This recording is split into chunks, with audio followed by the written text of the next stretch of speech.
चन्मय स्वाहा ओम श्री वर्चस्वमायुष्यमारोग्य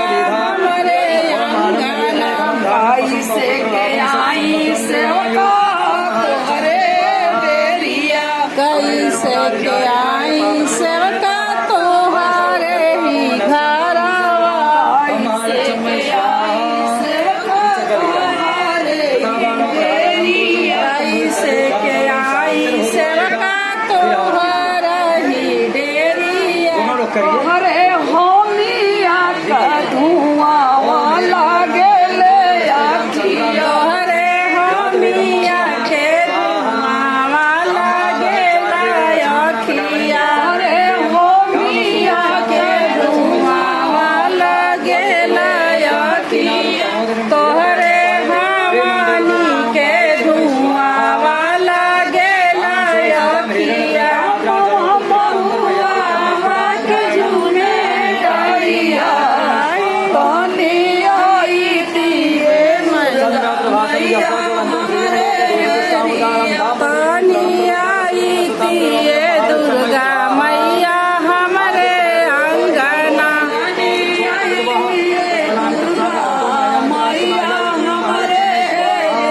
पानी आई तिये दुर्गा मैया हमरे अंगना के आई सखा तोहरे अंगना तोहरे होमिया के धुआं लागेले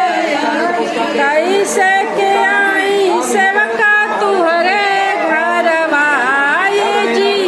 कैसे के आई सेवका तुहरे घरवा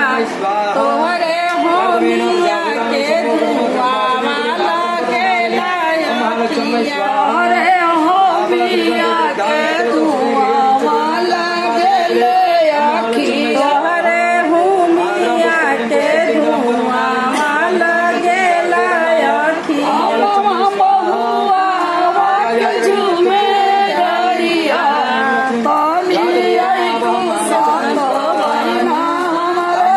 बेरिया तानी आई तिये सातो बहिना हमरे घरवा पानी आई सातो बहिना हमारे बेरिया तानी आई तिये सातो बहिना हमरे डेरिया कैसे के आई सेवका तुहरे बेरिया तोहरे होमिया के धुआं लागेले कैसे में आई सेवका तुहरे घरवा ये जी कैसे में आई सेवका तुहरे घरवा तोहरे हुमिया के धुआवा लागेला अखिया हरे होमिया के धुआं लागेले आखिया तोहरे हुमिया के धुआवा लागेला अखिया धर्मस्विनाय स्वाहा